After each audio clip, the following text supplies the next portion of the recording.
Good morning and welcome in. Dan Hardenbrook, glad to have you along. Hope the weekend went well. Let's start off the brand new week with a look at your latest local news from around the region. It's Monday and this is your Newberry News Update on M123 FM. Today's news headlines are brought to you by Helen Newberry Joy Hospital and Healthcare Center. Morgan Gelinas loves helping people. So after she graduated from school in Engadine, she studied in Ann Arbor and Marquette, then came home as a certified nurse practitioner at Helen Newberry Joy's West Mackinac Clinic. I'll be seeing people of all ages, eventually able to do CDL assessments, be able to do walk-in sick visits. We provide wellness visits, kind of a little bit of everything. For Morgan, her homecoming is extra special. The main thing is bringing as many resources back to the community that we can, and I really wanted to make sure that I could come back and care for the community in a proper way. And this is my community. This is the community that I love, the community that I want to care for, and Helen Newberry Joy gives me that chance to do it, and we have a lot of great resources here to be able to do that, so it's really awesome. Your health, our passion. Helen Newberry Joy Hospital. In your latest local news this morning, a story first reported in the most recent edition of the Newberry News. Pentland Township switching up engineering firms for their proposed sewer lagoon project. At a March 25th special board meeting, the Pentland Township Board voted to approve an agreement with Hubbell, Roth, and Clark for engineering services on their proposed sewer lagoon project in Luce County. The project will eventually allow Pentland Township to disconnect their water services from the village of Newberry and the wastewater treatment plant. At that March 25th board meeting, board members held a video call with Jamie Burton, an engineer with the firm.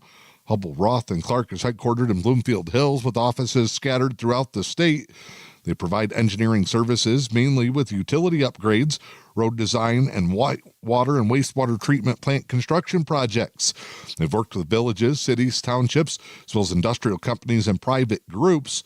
Pentland Township making the switch to Hubbell, Roth, and Clark after backing out of a previous agreement with the SIDOC Group. Previously, engineer Jeff Murdoch from SIDOC was put on the Pentland Township project. However, the board had not received a copy of the project request and had not heard if it was approved by the Environment, Great Lakes, and Energy Department. The engineer with the previous firm was also expected to send Pentland Township updates every couple of weeks, which also did not happen. At the regular monthly board meeting in March, the Pentland Township Board voted to approve the withdrawal of Murdoch as their engineering firm. In the proposal to the township this time around, Hubbell, Roth, and Clark noted that through a preliminary feasibility study, along with meetings with Eagle officials and the purchasing of a property in Luce County, the township is in the very early stages of developing. Pentland Township's hope is to complete the new sewer system by December of 2026. If the project is not finished by that time, Portage Township would continue to receive services from the village of Newberry, but their monthly service fee for wastewater services would be increased. One of the first steps the engineering firm requested of the township was to find an entity that could analyze Pentland's wastewater flow capabilities. The lagoon project is set to be constructed on a 40-acre parcel of land, which is now owned by Pentland on County Road 457 near the curve next to Newman Lane. Engineers believe the land is feasible for the project, though a permit application has not yet been approved by Eagle. You can get more on the Pentland Sewer Lagoon project by checking out the most recent edition of the Newberry News. The Portage Township Board in Curtis is notifying the community that they can now go back and watch meetings if they miss them. Video recordings of the Portage Township Board meetings are now available on YouTube. You can search Portage Township, Mackinac County. Check out previous meeting videos. The April 8th board meeting is currently posted in 3 different segments. Portage Township plans to continue filming and then posting meetings after their completion. They said that the process is being refined, but that April meeting is good to go. The Mackinac County Sheriff's Department is expanding a program that helps substance abuse victims get things right.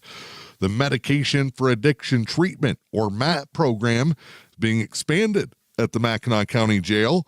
Mackinac County Sheriff's Office, in collaboration with the Michigan Department of Health and Human Services, Health Manage Associates, and the Sacred Heart Rehabilitation Center in St. Ignace, joining together to help make remarkable strides in the Mackinac County Medications for Addiction Treatment program. The program provides essential services and treatment to incarcerated individuals who are in need. The MAT program in Mackinac County serves individuals with substance abuse disorders, been in place since June of 2024. Individuals who have been identified as candidates for the MAT program are set up to leave their jail sentence with community resources, personal hygiene kits, first aid kits, and funding secured through grants for naloxone when that's needed. Sheriff Ed Wilk also said that the group is expanding the program with the addition of peer recovery programs at the jail. Peer recovery services through the MAT program partner with Sacred Heart in St. Ignace, who counsels those with substance use disorder by offering a variety of cognitive behavioral therapy services. That includes moral recognition, anger management, Narcotics Anonymous, Alcohol Anonymous, and other specialty programs. You can get more information and learn about how the Medication for Addiction Treatment program could possibly help you or others you know. Get more information by calling 906-984-2080. Spring is in the air, and that means that not just people getting out and about, but animals and Mother Nature as well. The Michigan Department of Natural Resources says that bears are continuing to expand their range across the entire state of Michigan. More residents and business owners are spotting bears roaming through their property, and it could continue again this spring. While bird feeders may look beautiful in the yard, they're often a hot spot for bears roaming for food.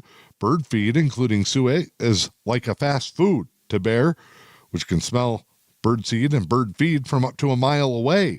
They also remember locations year after year, so asked to move or take out your bird feeder when it's not in use. Bears will likely keep moving if there's nothing to eat, whether that's bird seed, unsecured garbage, or a food-splattered grill. Department of Natural Resources says that you should be careful and be aware of what's surrounding your home or business. Living bears have long been a part of the fabric of the Upper Peninsula, which is home to about 10,000 wild bears who are on the scrounge this time of year after just coming out of hibernation. Get more information by going online to the Michigan Department of Natural Resources website. You can get relocation and safety tips, as well as other information on maintaining the bear population in Michigan. I'm Dan Hardenbrook. That is your latest local news this morning. It's your Newberry News Update on M123 FM. Your news today brought to you by Helen Newberry Joy Hospital and Healthcare Center. At HNJH, your health is their passion. Go online to hnjh.org. Tigers dropped their series finale to the Kansas City Royals yesterday, falling 4-3 in 10 innings. Tigers battled back from an initial 2-0 deficit, had a brief lead before allowing Kansas City to salvage the final game of the series at Comerica Park. Detroit wraps up the weekend 13-9. They're 8-2 at home this season, leading the American League Central. Game 2 of the Detroit Pistons first-round playoff series taking place tonight. Pistons gave up a lead on a 21-0 run in the fourth quarter Saturday as the New York Knicks took a 1-0 series lead. Pistons tried to even things up before it moves back to Detroit. Tip-off on TNT in Game 2 of the Eastern Conference first-round series between the Pistons and the Knicks. 7:30 tip-off tonight. Your latest local weather forecast for the day today. Showers likely. The rain could be heavy at times. Highs in the mid-40s with southeast winds 10 to 15. Showers likely continuing Monday night. Tuesday, though, partly sunny. A high near 50. Northwest winds 5 to 10. Wednesday, partly sunny. We'll see highs in the mid-50s. Thursday, partly sunny. A high in the low 60s. I'm Dan Hardenbrook. That's your latest news, sports, and weather. It's your Newberry News Update on M123 FM.